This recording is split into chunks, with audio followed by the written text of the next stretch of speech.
you all understood the equation that I just did with the CO2, that's about it. And so you have the handout that has the equivalent of this, and you look at this and you go, oh my God, it is so complicated. Now remember, in oxygen, I think I did it with you, remind me. When oxygen dissolves in your blood, only 3% is dissolved in the plasma. Did I do that? 97% is attached to hemoglobin. Why so little is dissolved in the plasma? Because oxygen has a low, coefficient of solubility. Remember that? Huh? Oxygen doesn't dissolve well in water, right? So you don't carry much in the plasma. 97% is carried where? Attached to the hemoglobin, and we just did what makes the hemoglobin load up. That's in the lungs, right? Where the CO2 is high. What makes it lose oxygen? High temperature, high acidity, high CO2. Now CO2.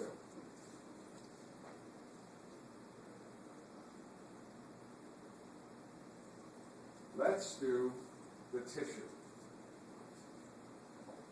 and how the CO2 travels in the blood. It's the upper picture, and if you like, I know I'll make it bigger. Is that better? You see that? Okay.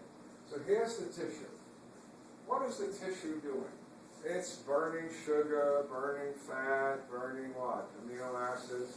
And the waste product is, one of the waste products is carbon dioxide. So the tissue has the highest PCO2, because that's where it's what? Making the CO2. And it's going to go where? Into the interstitial fluid. All right, look at all the CO2. Now the CO2 is going to enter the blood. Now you notice the CO2, man, goes right through the epithelium. You know why? Even though the epithelium is thin, what's in the middle of the epithelium? Cytoplasm, right? Which has water in it. And CO2 has a high, what? Coefficient of solubility. It says water. I love water. It dissolves and then comes out the other side. Okay? CO2 has no trouble. Okay? And what does the CO2 do? So let's follow it. Okay? 3 things. I will write them for you so you can have them separately. And you're ready to do it.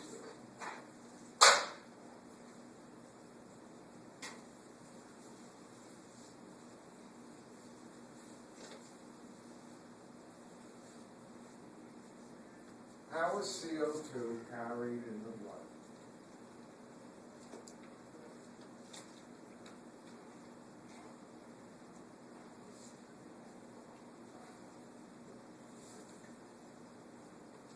One, some dissolve in the plasma. How much? A lot more than oxygen, because it's more soluble. It has a higher what? Solubility coefficient. You know how much? 7%. Here it is. They did it right here. It dissolves in the plasma. Then what does some of the other CO2 do? Some of the CO2 enters the red blood cell. And the CO2 combines with water. Remember the equation? And the red cell has carbonic anhydrase. And it's going to make H2CO3, which will break down into hydrogen ions plus bicarb. Now, this is interesting. You ready? The bicarb leaves the red blood cell. So the bicarb goes into the plasma. But bicarb has a negative charge. Something has to come in to replace that negative charge, and that's chloride. and this is referred to as the chloride shift. How much CO2 is converted to bicarbonate and carried in the plasma? You ready? 70% of the CO2.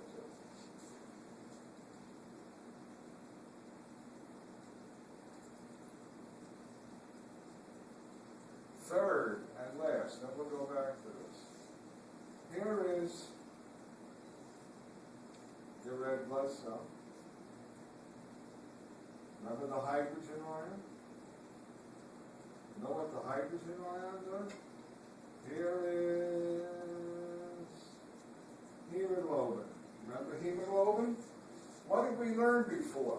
The more acid you what? Release oxygen. Didn't we see that? As the pH what? Got lower. So you know what the hydrogen ion does? It says, hello, hemoglobin. And it what? It kicks the oxygen off, and the oxygen what? Goes into the blood, which is good, which will then go to the tissue. Am I right? Tissues need oxygen. So this is the third way you carry. Oh no, I didn't do that yet. Okay. Why did I have to show you this? Because you got to get rid of the hydrogen ion, otherwise your body will become what? Too acidic. You with me? And here's the last way. Here's number 3. In the red cell, you've now kicked off the oxygen. You have hemoglobin with a what? Hydrogen. That's called, remember, reduced hemoglobin. And guess what can attach to reduced hemoglobin? CO2. It doesn't attach where the hydrogen is. Where does it attach? Remember, it attaches to the what, protein chain? You all remember that? Remember when we did blood? And that is called, when the CO2, here's hemoglobin, 4 hemes, with the iron inside of each one. And then you got what? These chains of protein. And what can attach at a certain location? CO2. And that's called carb, amino, hemoglobin.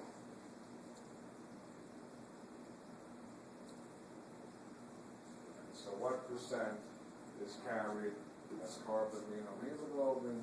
23%. So 23% of the CO2 from the tissue, what? Directly attaches to the hemoglobin, right? 7% what? Dissolves in the plasma. And the other 70%, the CO2 gets converted to bicarbonate. CO2 plus water makes H2CO3, right? Which breaks down into hydrogen ion bicarbonate, right? And what do you do with the hydrogen ion? It's very nice. It helps what? Knock the oxygen off, right? And the hemoglobin becomes reduced, meaning it has what? A hydrogen on it instead of an oxygen. What happens to the oxygen? It goes into the tissue from higher to lower. Okay? You look confused because you didn't read. And you got to come to class reading. And so, it's all here. Everything I do. Some CO2 gets dissolved. Some CO2 what? Don't worry about this. That's less than 0.5%. A lot of CO2 goes into the red cell. Same equation. Gets converted to bicarbonate and hydrogen. The bicarbonate goes into the plasma. What comes in its place? Chloride, called the chloride shift. Where does the hydrogen go? The hydrogen goes to the hemoglobin, right? And it what? Knocks off the oxygen. And finally, did they do it here? Oh, here. Some of the CO2 combines with the hemoglobin and makes what? Carbamino hemoglobin. Inside the red cell, that's where it's what? Attaching to the protein of the hemoglobin. Are you all with me? So, what are the three ways you carry CO2 in the blood? Most of it you convert to bicarbonate, right? Which is then carried in the plasma. Some of it is attached to hemoglobin, correct? And what's the last thing? Some of it is what? Dissolved in plasma. That's it. Those are the only three ways I want you to learn. You want to take pictures, paparazzi?